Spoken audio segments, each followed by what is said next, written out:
Hello mga kasimple. Nandito ako sa bukid. Yan, yung lugar namin dito.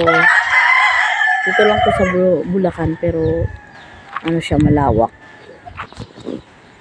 Yan. Malawak yung taniman.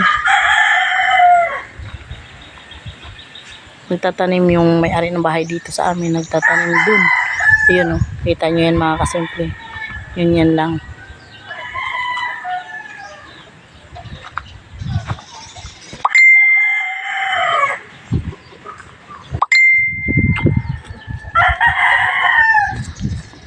Ay, parating yung anak ng anak kong kabaching.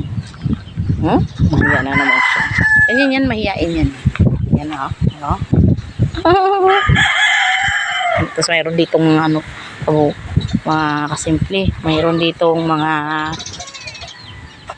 pato. Aray ko po. At saka ng manok. Yan, alaga. Yan ang kapitbahay namin. Madami yan.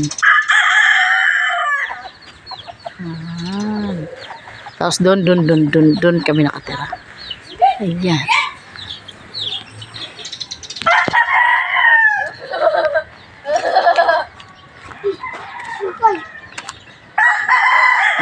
Mga bata mahilig dito sa bukid.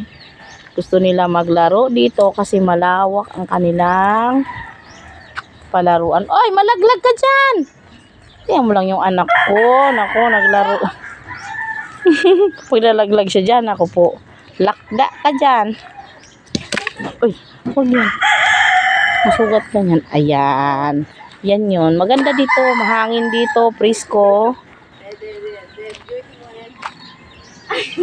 Presko ang kapaligiran. Kaya pagka ganito summer, dito kami nagpapahinga.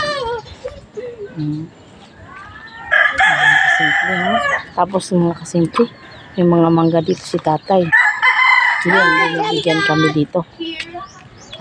Minsan nag-harvest si tatay. Yan, marami ditong halaman. Maraming puno, santol, tapos mangga.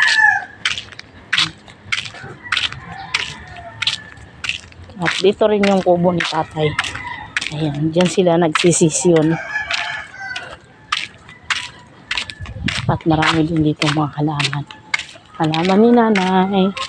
Ayan yung aming mga kasimple, nag-upa lang kami dito. 20 years nang nakalipas. Ayan yung halaman ni nanay. Pero mabait kasi yung may-ari ng bahay namin. Kaya hanggang ngayon dito pa rin kami. Kami lumili. Parang nanay na namin yun. Bait-bait lang ng may-ari dito. Yan kasi mga malawak na taniman.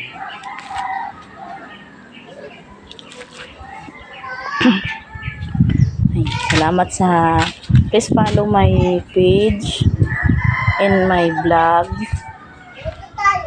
Please subscribe and follow my YouTube channel Buhay Labandera.